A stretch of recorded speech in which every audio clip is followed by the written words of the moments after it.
Today, we are thrilled to have Jordan Zaslow with us. She's the inspiring founder of Her Bold Move, which is an organization dedicated to empowering women to take courageous steps in their political careers. Jordan's passion for advocating for gender equality and her commitment to supporting women through mentorship and resources have made a significant impact. Join us as we delve into her journey, the mission of Her Bold Move, and how she continues to inspire women to pursue their boldest ambitions. If you are thinking of getting into the political arena and you are a female, you are going to want to listen to this episode. So please welcome Jordan Zaslow. Today, I'm thrilled to introduce you to a brand that is a true love letter to all women, and today's sponsor of our show, Holistic Goddess. This brand is a sanctuary for those seeking holistic health solutions, offering a space where women can heal, grow, learn, and naturally embrace their inner goddess. I've personally experienced the power of their commitment when I tried the Bison Trifecta from their Naked collection. It's a potent blend of freeze-dried bison organs, heart, liver, and kidney in capsule form. Honestly, the change was almost instant. Within probably just about 3 days, my energy level soared. I was handling my hectic schedule better and skipping my usual midday crash. So for anyone listening who wants to experience this for themselves, use code UNDERSTOOD for 10% off Bison Trifecta. Visit holisticgoddess.com and see how it can change your routine just like it did for mine. Again, that's holisticgoddess.com, code UNDERSTOOD, HOLISTICGODDESS.com.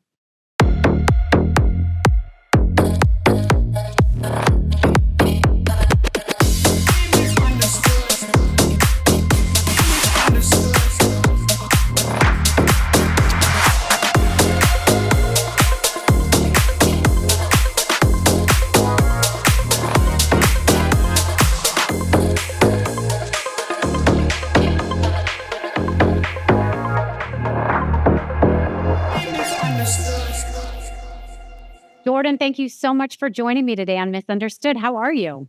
I'm doing great. Thanks for having me. Good. Where are you, as a matter of fact? I'm in Boston, Massachusetts, and it's freezing here, but we're gonna make it.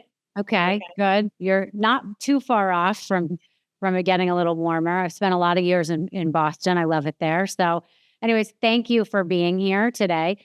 So normally I don't have topics like this on my show, and I'm so happy that I have you here to talk about this topic, because it is very important. And I think a lot of what goes on in politics in general, people shy away from it because it causes a lot of controversy, or people get so animated about it and they have their opinions, or some people just, they really don't want to be involved at all. But I think the most important thing is information and being able to, hear both sides of everything from everyone to make educated decisions. So anyways, if people are listening and they don't know if this is the episode for them, stick with us for a few minutes, because I think the way that we're going to go with this is very interesting. So Jordan, you run Her Bold Move. Can you tell people what that is? Yeah, Her Bold Move is a political action committee and a C4 that is dedicated to getting women elected, especially in the places in the states where women are the most underrepresented. So in the rooms where decisions are being made about women, without women. Right. And it's an obvious question, but why is it important for women to have a say and have their name in the room, be in the room?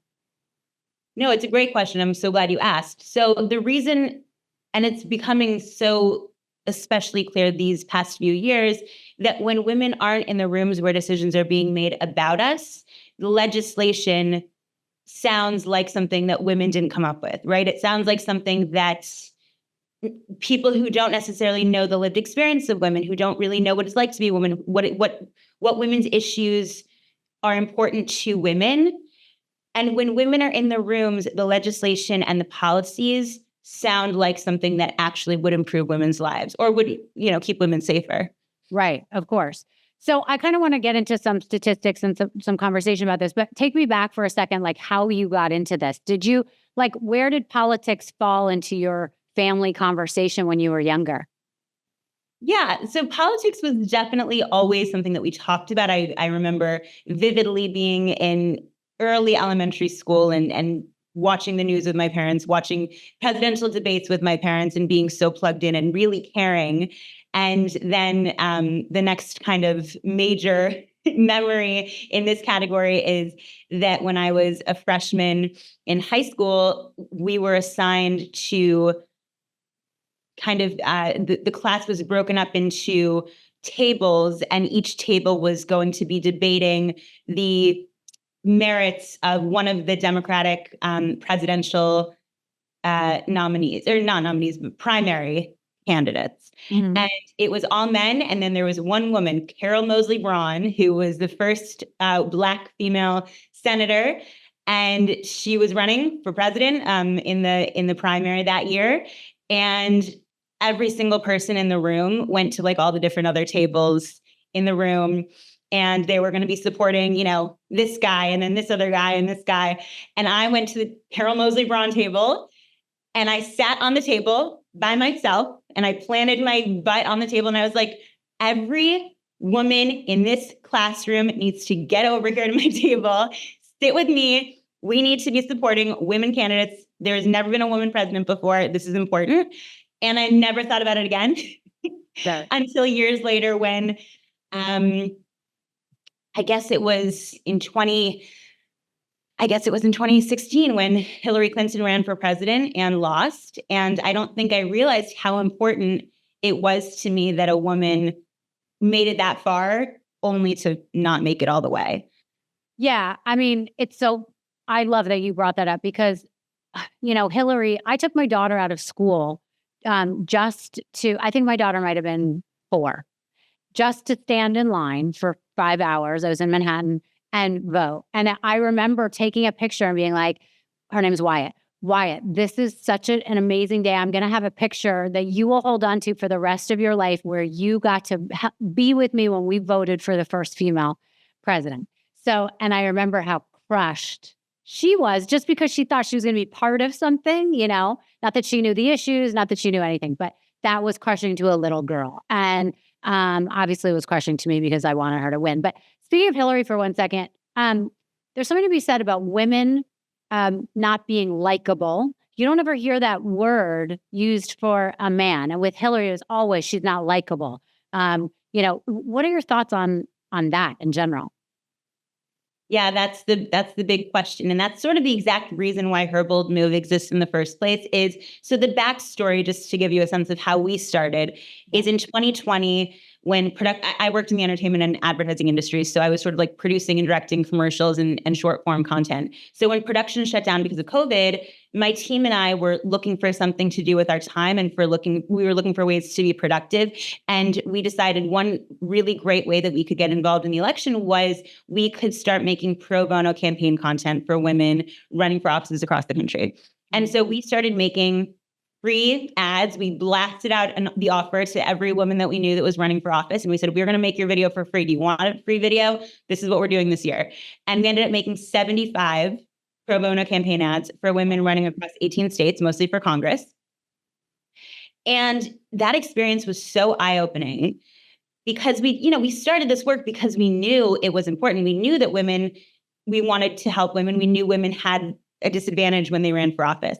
We never in our lives could have imagined what we saw that year.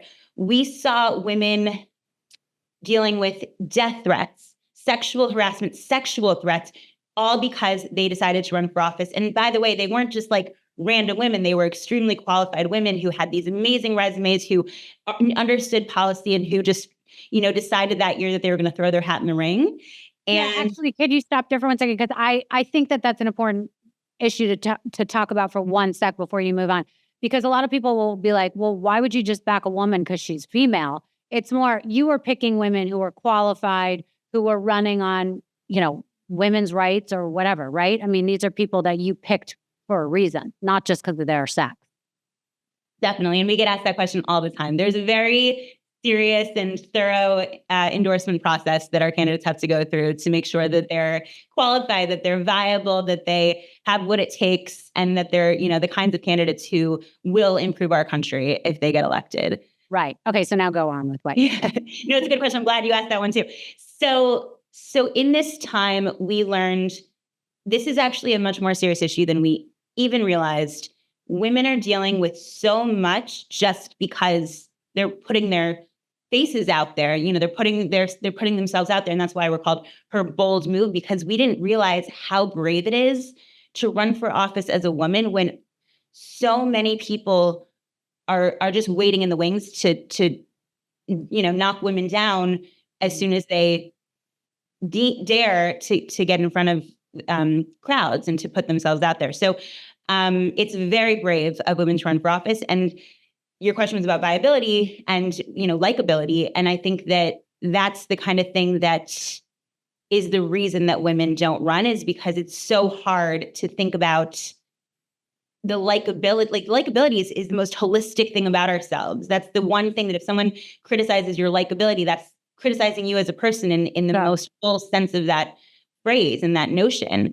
So the likability can be very crushing. And that's another reason why the women who do run for office are just unbelievably brave, unbelievably bold, and certainly deserve to be in leadership positions. And it seems like it's such an easy target. The reaction tends to be, she's not smart enough, she's not pretty enough, whatever it is. They make fun of pantsuits or whatever they do, right? Or something about sexuality. She's either too sexual, not sexual enough. They look into her past and it becomes all about that. Where with men, it's more about, other things. So it seems just so obvious that women have a much more difficult time because they have to overcome hurdles about, even no matter what they say, can be taken out of context. I mean, you watch it happen all the time. What was your first biggest success that, in doing this, that you were like, oh, we can make a difference here. We can really help? So the success story, the first success story where we knew we were onto something, wasn't necessarily a candidate victory, but the wave and we were inundated with applications from candidates who wanted our help. And so we understood from seeing, I think we got hundreds, if not thousands, of applications from candidates who are running for office. So just the sheer volume of women who were applying for our help when none of us worked in politics before. So the thought that these women were looking to us for support because they had so little support really, really opened up our eyes that we were onto something really major and really needed. And when you say support, are you talking about you were supporting them with marketing aspects, you were helping them get the word out, or were you helping them get funded? Like what does support mean? The definition of what our support is has definitely changed over the past few years. So in 2020, it was only campaign ads. We were only helping them by making their campaign ads for free. And then after 2020, we formalized what our support looked like, and we started fundraising so that we could do this on a more formal basis. And now we help in a variety of ways. We help with financial contributions. We help them raise money from other channels. We help them with their messaging, and we just generally help with whatever they might need. We have a post-endorsement team that has a call with them as soon as we endorse them and kind of triages their campaign to decide exactly what we could be doing to help in their unique circumstances and in their unique parts of the country. Are you doing any training for these people that don't have any campaign, experience? So the one thing that I think is really interesting to note about that is that there are so many fantastic organizations that exist to train and recruit and encourage women to run for office. So there's a lot of support that exists on the front end before women announce their campaigns. And that's where so much of the money in this category goes from donors and philanthropists that want to see more women in office. They put a lot of that funding into those kinds of organizations. And then there's very little support for women once they've announced that they're running. So we've kind of made that our niche. We're the ones who will stand with a woman, stand by her side when she has decided to run, because that's when people start to disappear from her circle. Got it. Okay. How many states are you in now? And how did you expand so quickly from we started 2020, right? Yeah. So in 2020, by the end of 2020, we'd worked in 18 states. And I think by now we've worked in 30 states. Wow. Total. And we get more applications every day. Is your goal to have it in every state, or are there some states that actually don't need help? It's a great question. So we will work in every state. And actually, we just got an application from a woman running in Guam, and I found out that we can help her. So I'm thrilled. So that's an extra part of the world that I didn't realize we could help. So one thing that we did when we were starting to figure out our 2024 strategy was we looked at the map and we looked at the places in the country where women are the least represented in government. Wow. And so we looked at those states. We made a list of the bottom 10 and 15 states. And we looked at those states and we said, oh my God, there's states here where women are 12% of the government. There's city councils here where there's only one or there's 0 women on the entire city council. And so we looked at those places and we looked at them for a very long time. And then we said, you know what all these places have in common? These are the states that just announced their abortion bans. Like these are the states where I just found out women who are pregnant can't file for a divorce, for example. So the women's issues and the policies that are coming out of those states are the same states as the ones that have so few women in the rooms where decisions are being made. So while we are definitely, hoping to work in every state, and we will work in every state with women who need our help, we really are going to spend 2024 working on the states with the least amount of representation, because those are the states that women are not just not running for office at the same rate, but not getting elected at the same rate. And then what ends up happening is the women in those states who are just regular citizens of those states are really being impacted in serious ways. Right. I'm curious if men could be something that you end up backing if they are all for the same things that these women are, women's rights, and really represent what you are interested in. No. No. And we get asked this all the time. And I think that, it's obviously a great question. And it's something that we do think about all the time, because in certain elections, it's possible that there would be a woman who is not for women's issues and who, has made it sort of her identity that she's not there to make it to government to support women and to be a voice for the majority of women in her district, for example. And then she's up against a man who is baby. But we have finite resources, and there's so many organizations that exist to support male candidates. And they're getting a lot of resources already. So we're going to stay out of those races and hope that they get elected from support from other people. Okay. I appreciate that. I think that's super interesting. Okay. I want to know, for people that are listening that find this interesting, it seems to be true. You do not have to have studied politics in college. You do not have to be anyone, as we've seen with AOC, who used to be a bartender, and then she rose to fame and in what she's been doing. Talk to me about what makes, you talked about vetting people. So what makes a viable candidate, somebody who really is going to see it through, and what makes them likable to the public, so to speak? So what makes a viable candidate, I'm realizing more and more, is really just fundraising numbers, unfortunately. And it is so unfortunate. I wish that if I could change anything about the game, that's the first thing I would love to change.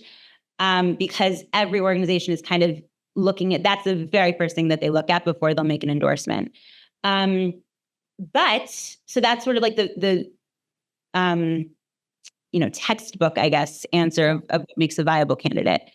But in our experience, anecdotally, that's not what makes a candidate win, actually. We've seen plenty of candidates who didn't outraise their opponents, but who were knocking doors, who were attending the community meetings, who, made a name for themselves in the most important rooms in their district. Those candidates were the ones who won. And so I think that the main thing that I always try to make sure candidates understand is that fundraising is very important, because that's how you can keep your campaign team. But community connection and connection with the people who are actually going to be casting their ballots, there's no replacement for that. There's no substitute for the connection that you can make with voters. So in some cases it's doable. It's not it's an uphill battle, obviously, but in some cases it's possible. And especially in the places where women are the least represented, there's not that many voters in those places. And so it is possible to make connections with every voter. I'm curious your thoughts on AOC and her trajectory. Do you guys use that as a model for how you start out as someone with really no experience and then you get elected? Not necessarily. A lot of our candidates have been in other public office for decades. I think that a lot of people assume that our candidates are all going to be very young because we're a young organization and we're more well known to Gen Z and millennials. But a lot of our candidates are, have been seasoned. Like they've been doing this for such a long time, and they really have made the connections that now this is the next step in the next obvious step in their career. Of course, I mean, to my earlier point about community connection, if there are candidates who have been doing that work and who have been making connections with their voters in their district for as long as they needed to and have a name for themselves, then that's amazing too. And I think too that being able to speak about the issues that voters care about that are not being heard, that can really resonate with voters. And I think that that's what happened in the case of AOC is she was speaking a language that voters had never heard a politician speak before. And she was speaking their language. And that's why she has risen to fame the way that she has. Yeah. How many candidates are you working with right now? Now I think we're up to 30 before the primary. Our goal is to work with 50 before the primary season is over. And I think that we'll be able to announce 50 by the end of July, hopefully. Cross your fingers. Okay. Who do you think is the strongest, or are there a couple that really stand out to you? There is a candidate who I can't stop talking about because her story is so inspiring, and it's exactly the kind of story that I hope many, many people will copy in the coming years. So there's a woman named Allie Phillips who's running for office in Tennessee, and so Tennessee has an abortion ban, and I hope that I'm not alienating your listeners with so much talk about abortion, but it is a women's issue that's front of mind this election cycle. But so she was a mother already, and she had a very wanted pregnancy. She was 19 weeks pregnant with a baby that she desperately wanted, and she found out that she wasn't going to be able to. The baby was not going to make it. And the doctors said, you really need to have an abortion to save your own fertility, and because this baby's not going to make it anyway. So she could not get an abortion in her state. And I think the providers were probably worried about the legal consequences of them providing her with an abortion. So she had to go to New York to get the necessary reproductive health care that was going to save her life and her fertility. And so when she came back after dealing with this traumatic experience, she came to see her own representative in Tennessee to tell him what had happened to her. And his response to her was, she should have kept the pregnancy. She should have kept going with it, even though the baby was unlikely to survive. And that if his own daughter had been in her position, he would have told her to keep the pregnancy going. And then he said that he didn't know that miscarriages could happen in second pregnancies. Like, what? So she was obviously fuming when she heard her own representative talking to her like that and expressing so little sympathy for her and obviously not changing any policies as a result, even though she told him what happened and what was likely to happen to so many other women in his district. Right. So she said, okay, I'm going to run for office for your seat the next chance I get. And so she's running for his seat right now in Tennessee. And the best part is she's running in a seat that is flippable. Like there is a good chance that she's going to win. Wow. So she's doing all the right things. She's getting tons of press. She's getting tons of media attention, and she's very smart, and she speaks about these issues beautifully. So I'm the most excited about her because I just think her story is the kind of story that you hear all the time these days about really sad and tragic experiences that are happening to women across the country. And then the sort of next chapter in those stories is really inspiring, and it's exactly what this country needs more of. I think it's so interesting when you get somebody who is genuinely personally affected by something and they want to run or because they want to make a difference, because they know that a decision maker has the ability to change people's lives. And when she's been through it, she can speak on that so much differently than just somebody who's just wanted to be in politics and just cares about the power, so to speak, So we have to follow that story for sure. I just saw this morning that a Democrat, Marilyn Lands, she ran on reproductive rights. She was able to flip the Alabama House seat. Did you see that? I didn't, but that's exciting. Yeah. So similar. I mean, I don't know what her personal story is, but obviously she was able to flip the seat based on running on that merit or whatever. I wanted to talk to you about what has been going on this past week about Rona McDaniel. Am I pronouncing her name right? Yeah. Have you been following that story? I don't know. Oh, well, that's okay. She's the former RNC chief. Right. They got rid of her recently, and then NBC decided to hire her, and Rachel Maddow and a couple other people from MSNBC, NBC flipped out, and before she could even start, she's been let go from NBC. So I thought that's interesting as a woman, who just talks about politics and all this stuff, is a woman who does not believe basically in women's rights. So you were talking before about having to be a viable candidate, and you won't accept every woman. And not that she's running for a position, but I found it to be an interesting story because people are really taking a stand against a woman who does not have, the same empathy for women that you feel that they should. So I will never advocate for silencing a woman, no matter what her opinions are. I think that's my take. Okay. I mean, obviously the audience of NBC is not going to be receptive to her opinions, likely, but I think it's important to hear them, right? Because when you watch the news and then you turn this channel to the next channel, it can be shocking how much different the stories are, even though they could be the same story, but the angles are so different. And so one of the things that's dividing our country is really not necessarily our opinions, but our the way that we receive information. Right. The broadcast channels that are doing one version versus the other broadcast channel doing the other. You're saying it might be good to have two people of opposing views be on the same channel to bring both sides to that audience. I do think so. I know that's a hot take these days, but I do think so. Yeah, no, I agree with you. And I did see, I don't know if you follow these people, but I did see that Chris Cuomo is going to start working in a deal with Patrick Bet-David, I guess is his name. And he is, very Republican, very pro-Trump.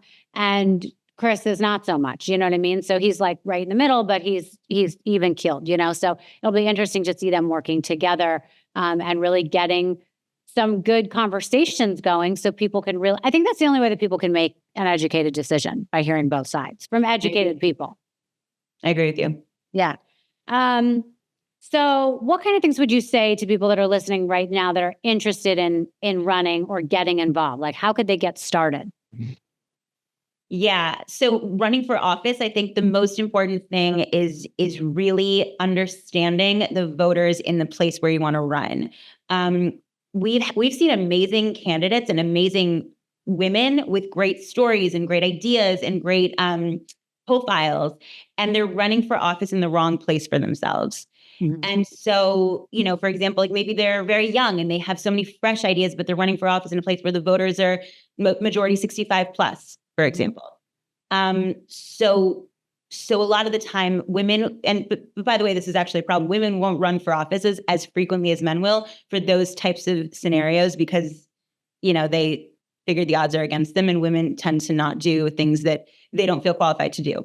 But when it's the right race, the right district, the right situation, it can be really, really, I guess it can be the kind of thing where if everything is falling into place the right way, and your voters and your community and the issues that are important to them, and the issues that are important to you are the same issues that are important to them, mm-hmm. It's a match made in heaven. And it will be obvious when that's the case. And if it's not obvious, it's not necessarily the right time. Right. Getting young people involved in politics is obviously really important for obvious reasons. Do you guys have any boots on the ground things going on in colleges, or letting people know, women in colleges, letting people know how important their voice is? Yes, we do. We have a fellowship program that we've had since we first opened our doors in 2021. And it is a program it's virtual, so it's over Zoom. So we take young women from college campuses across the country in every time zone.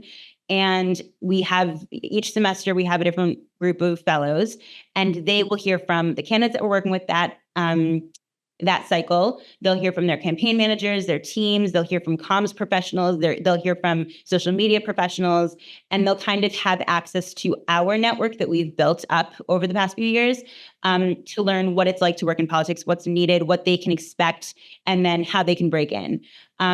So we are training the future of political strategists and hopefully political candidates and campaign teams. Sorry, I love that. I was curious about your opinion about Jill Stein. So we all know who's running for president this year. It's all men. And then you have Jill. Will you steer people to her because she's a woman, or what are your thoughts about everybody who's running?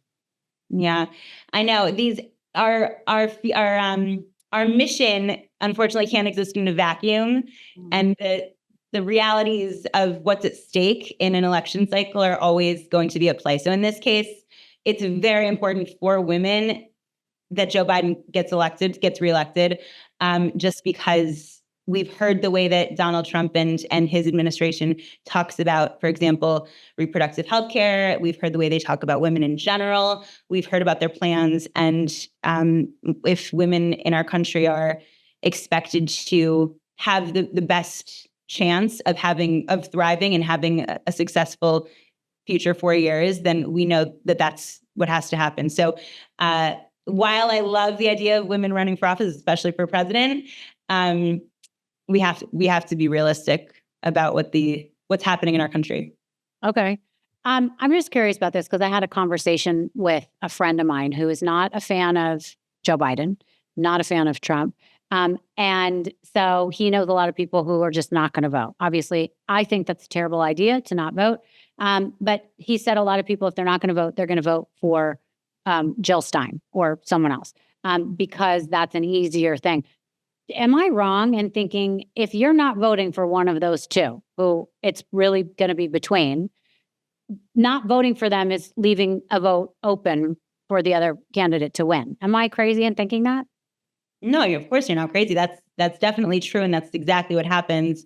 But our democracy was built on the fact that these elections are the only voice, really, that the American people get. So in a case where people don't feel represented by either candidate and they feel more represented by this third party candidate, it can send a really important message to the government about what they're doing.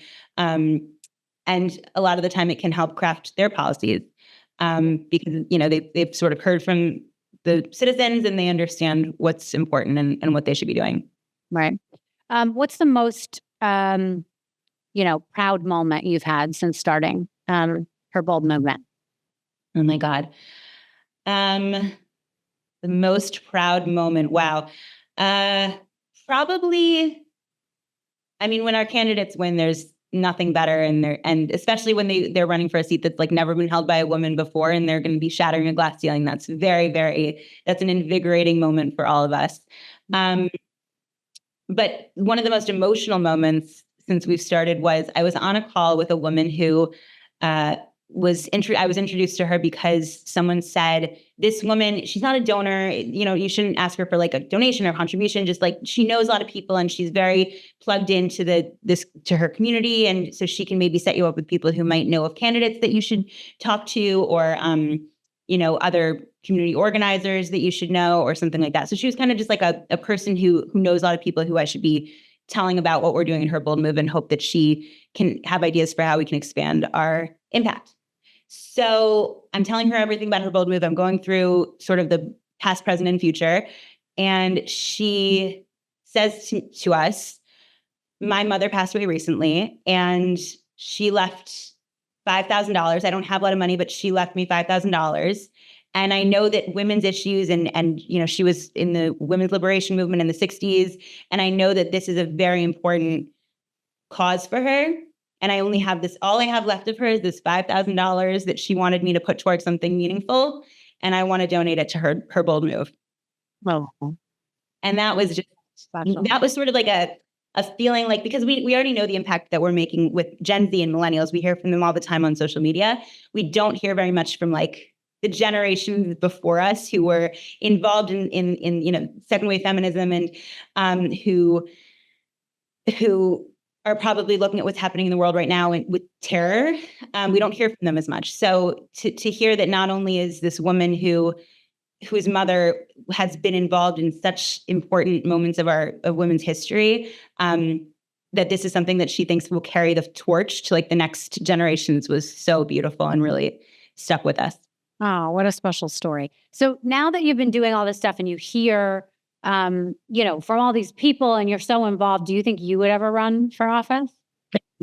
No, I wouldn't run for office, mostly because I think that we can have the most impact by the fact that we can help dozens of women at a time. And I'd much rather see the volume. I'd much rather see more women in office than just, sort of me in my one little corner of the country. So I wouldn't run. I think that my time is best spent working with all these other candidates. But I get asked that all the time. You do. Okay. Lastly, how can the listeners help? How can people get involved? And where can they learn more about you? Yeah, so we are at herboldmove.org. We're on Instagram, herboldmove. We're on all of the social channels, herboldmove.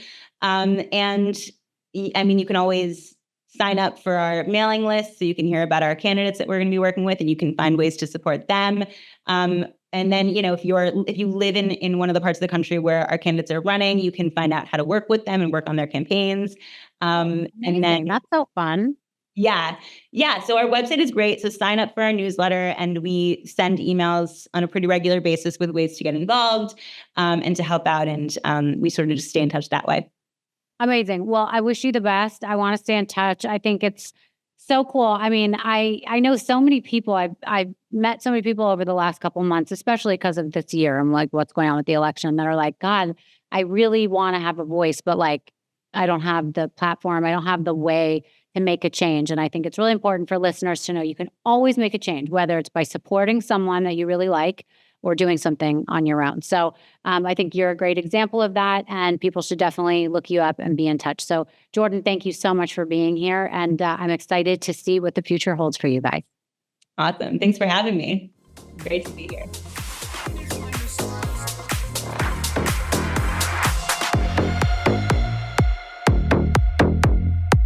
Thank you so much for listening to Misunderstood. I'm your host, Rachel Yucatel. Please be sure to subscribe to the show and give us a 5-star rating and review. You can support the show by joining our Patreon at patreon.com/misunderstood with Rachel Yucatel. Do you have ideas for the show or want to reach out? Email us at info_misunderstoodpodcast@gmail.com. That's spelled MISS understood. Thank you so much, and I'll see you next time.